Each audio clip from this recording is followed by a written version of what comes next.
good the working conditions and how accurate the machinery, and despite the safety rules and precautions, unavoidable hazards exist that human skill and experience cannot prevent. What happens then when these safety rules and precautions are not followed? Proper use and selection of personal protective equipment is the very least thing that people can do to take some measure of action against these hazards.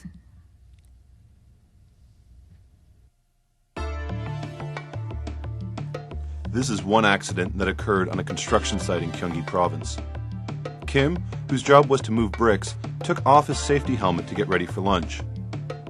Continuing his work on the afternoon shift after lunch, Kim was aware that he had not put on his safety helmet, but since nothing ever really happens on the site, he thought nothing of it. However, fate was not kind to Kim. The bricks that had been piled up on one of the upper floors toppled right over onto his head.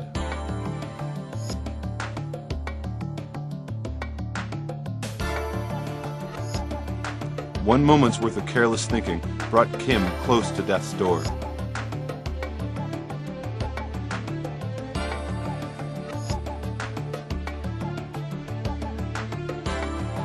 A few months earlier, in one chemical factory, 2 workers, while working in a tank, breathed in nitrogen gas and suffocated to death. The real cause of the accident was a defect in a valve. Despite working with toxic gases and fumes, there was improper ventilation, and both workers were not attired with the proper respirators or other protective equipment.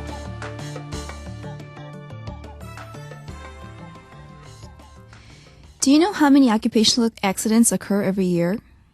Every year, over 70,000 workers are involved in accidents, and 2,700 of them lose their lives. As we saw in the 2 examples earlier, the mere use of proper personal protective equipment can drastically reduce this number. However, there are times when this personal protective equipment is useless in an actual accident. That is when the inappropriate equipment is selected or when the proper equipment is incorrectly used. Such accidents are such a waste. Therefore, I'm here today to bring you detailed instructions on the proper selection and use of personal protective equipment.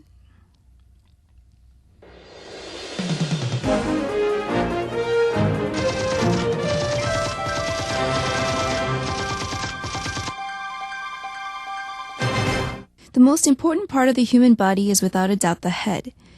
Head injuries account for 36% of all workplace accidents, and usually damage to this area is irreversible. Therefore, safety helmets are a must.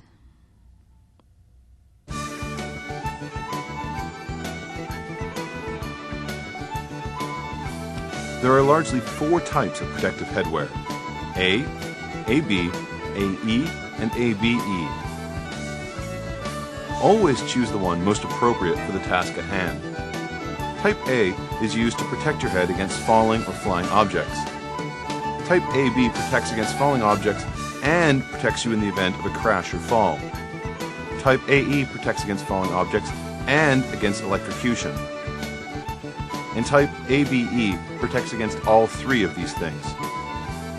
When first acquired, the user must verify that the headwear is up to standard and has passed inspection. It is also important the headwear be lightweight and fit the head properly. Also, when an object does fall on the helmet should be one that distributes the force evenly. More than 25 millimeters of space must be maintained between the protective helmet and the head. And in position, the protective helmet must be put on straight with the chin strap securely in place. Helmets that have been in an accident or collision must not be worn again, and holes should never be made in the helmet. The helmet should be stored out of direct sunlight. Helmets made of synthetic plastic that have been exposed to direct sunlight for over a year must be replaced, as the resiliency is drastically reduced.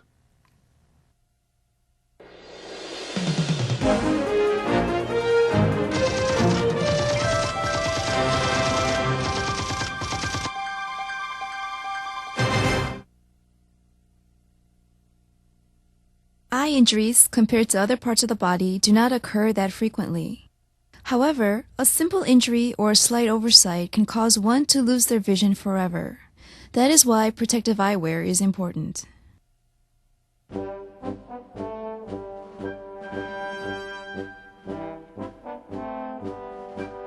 There are many different types of protective eyewear, and the appropriate type to the conditions must be selected.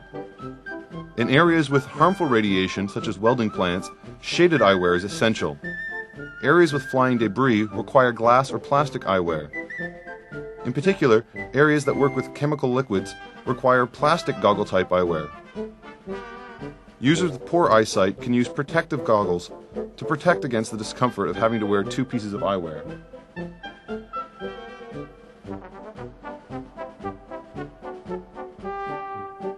Before picking out shaded eyewear, the degree and type of harmful light in the workplace must be analyzed in order to select the appropriate type of eyewear.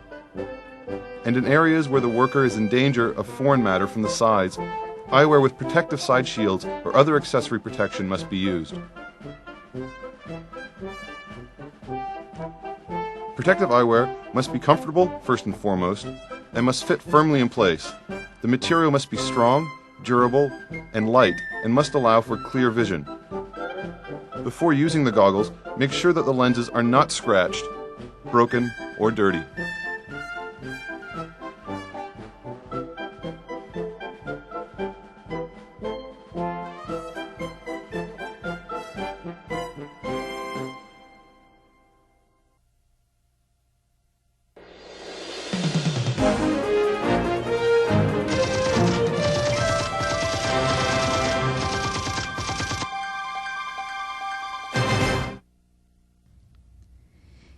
Even the slightest scratch on the face is enough to make us miserable, especially in this day and age when judgments are made largely on appearance. That is why facial protection gear is also very important.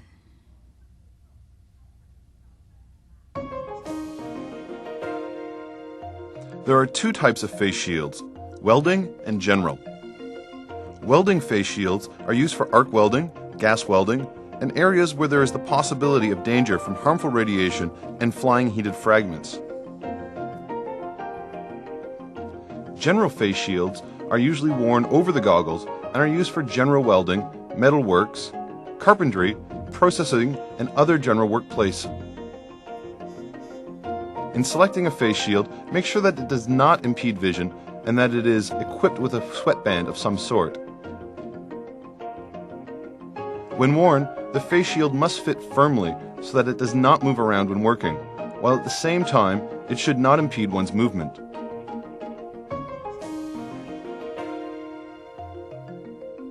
In particular, welding face shields must provide proper insulation.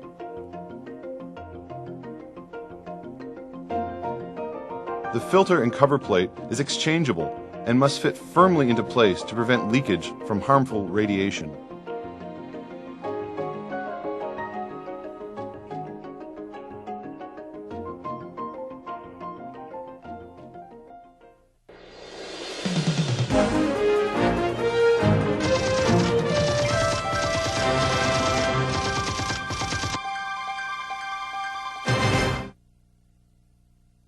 Areas with high level of noise can really get on our nerves and be really hard to bear. In the workplace, not only is a high noise level enough to rile up the workers, continuous long-term exposure can create problems such as tinnitus and in more severe cases, hearing loss.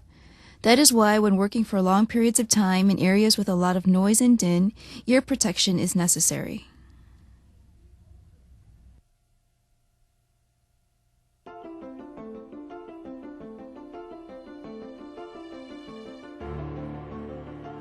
Earplugs fit inside the ear canal, whereas earmuffs fit over the entire ear.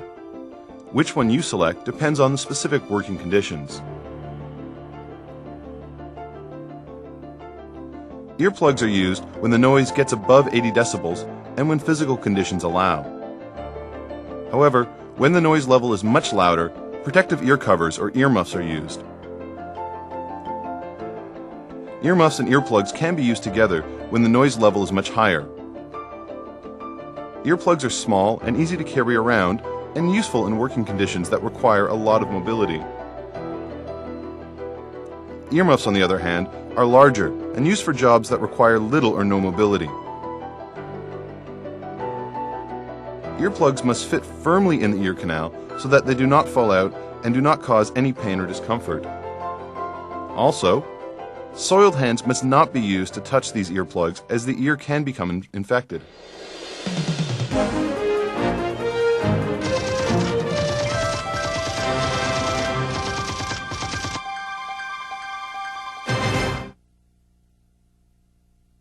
These respirators are necessary for areas with a lot of dust and low oxygen levels. There are two types. Air purifying respirators filter the air that we breathe and are used when the oxygen level is greater than 18%. Air supplying respirators, however, supply us with oxygen and are needed in areas with an oxygen level below 18%. There are two types of air purifying respirators. Dust-proof respirators are used in areas with a lot of debris and dust. Toxicity-proof respirators are used in areas with toxic gases or fumes. Dust-proof respirators must have excellent filtration properties and must fit tightly over the mouth without causing oppressive pressure. After use, dust and debris that collects in the filter can be brushed off by hand and must be exchanged when the filtration is inadequate. When welding or fusing, the more elaborate fume-proof respirator is needed. The toxicity-proof respirator is selected based on the type of gas that we will be exposed to. Halogen gas uses the gray and black type A. Organic gas uses the black type C. Carbon monoxide uses the red type E. And ammonia uses the green type H. In this way, the purification types and letters are different for each type of gas and must be verified before use. The length of time that these purification canisters can be used is different for each one and is listed on the side of the can. The user must verify the time before using them. The toxicity-proof respirators must fit directly over the mouth and must be checked for any leakage before using. There should be no oppressive pressure when the mask is placed over the mouth. For masks that cover the entire face, it is possible for the inside to fog up, and an anti-fogging material should be applied before using. In addition, when working in areas with an oxygen level below 18%, an oxygen-supplying respirator rather than a filtration mask must be worn.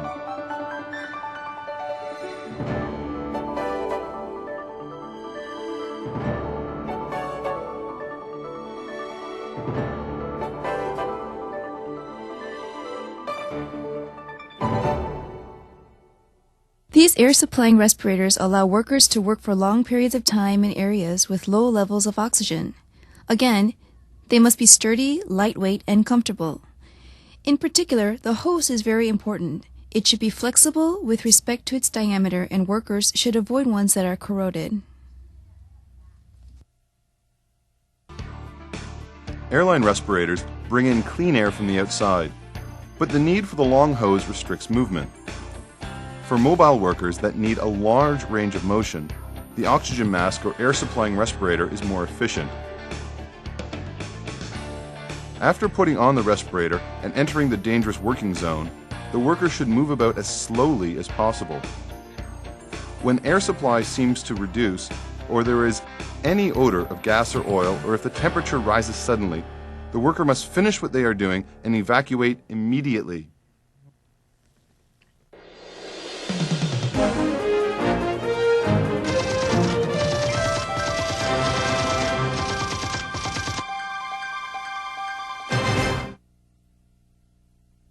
We can say that most human development has been due to our two hands. Our hands are very important parts of our body and are our most necessary and efficient tools. However, our hands suffer the most damage in the workplace and are the targets for more than half of the accidents that occur. And this number is not dropping. As follows, we need to take special care of our hands with protective handwear. There are many types of gloves, and the appropriate ones should be selected for the working conditions. First, there are the general cloth gloves, which are used to avoid friction and burning. Rubber gloves are used in handling chemicals. Heat-resistant gloves protect the hands from high heat when working with iron moldings. and rubber gloves are used specifically for dealing with electricity to prevent electrocution. In addition to these, there is the metal mesh glove that is used in handling sharp objects such as knives, and chemical-resistant gloves that protect against the possible absorption into the skin of toxic chemicals.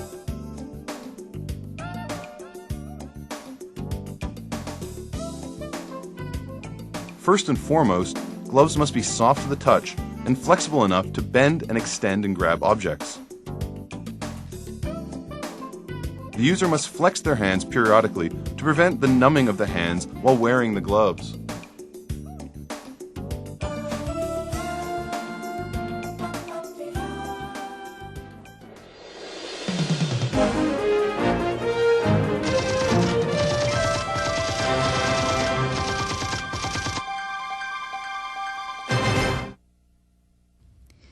Over 800 people died while working on construction sites last year. That's more than 30% of the entire work-related death toll.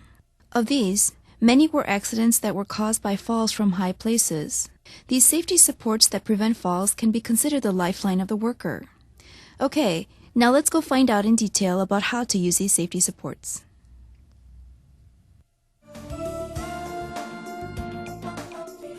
Safety supports which hold up the body are of two types: belt and harness. The belt support only goes around the waist, while the harness supports go around the entire body. When working in high areas, it is recommended that the harness, rather than the belt type, be worn. The types worn around the belt in the event of a fall support the worker only at the waist and will not be able to endure the force for long. Also, the force of the fall can cause severe injury to the spine.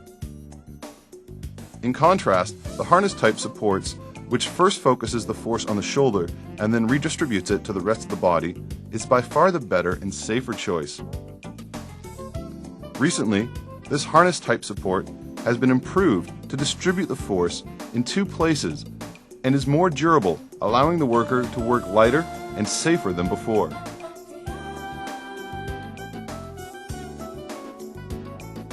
The belt is supplied near the navel, and the worker must make sure that this connection is secure. The rope should be less than 2.5 meters, as short as possible, and the structure must be higher than the belt to lessen the force placed on the body in the event of a fall. Before that, the structure should be inspected while on the ground to check for any problems. This is what will save your life.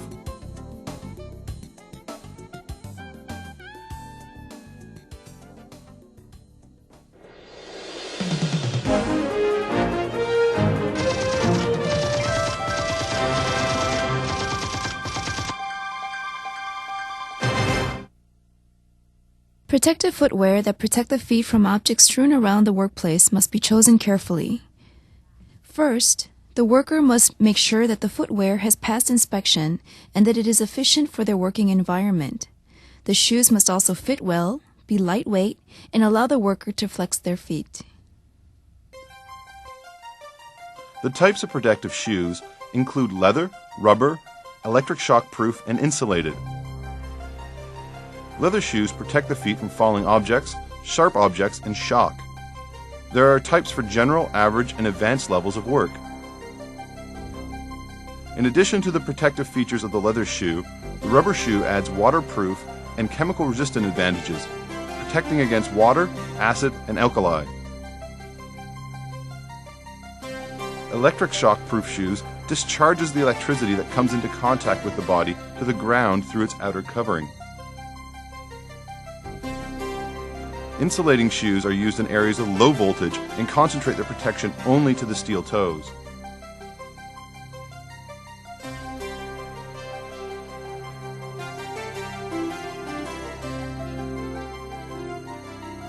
Insulating boots protect the entire body from high voltage electricity.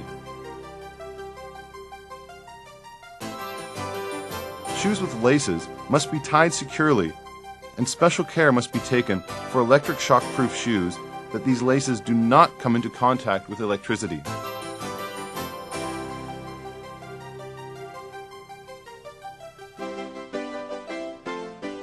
The shoes should always be checked after they are worn to check for any scratches or any other damage after any perspiration inside the shoes are dried. The shoe should be waxed and stored. Personal protective equipment is the minimum safety measure we can take to protect ourselves against hazardous and dangerous environments that cannot be prevented by other means. Analyzing the deaths that have taken place in the workplace, it makes me very sad to think that simply doing the appropriate protective measures could have prevented many of the deaths. The role of personal protective equipment is very important. All protective equipment should bear the government-approved inspection label on. If you have any questions regarding personal protective equipment, please do not hesitate to call us or the Korean Occupational Safety and Health Agency. We have just covered the proper selection and use of personal protective equipment. I hope it helped. All of us live our lives thinking accidents could never happen to me. However, over 2,700 workers die every year, leaving behind their beloved families. None of these 2,700 could have predicted their fates. Remember, wearing the appropriate personal protective equipment is not only our jobs, but it is our duty and responsibility to our loved ones. Safety begins with the proper protective equipment.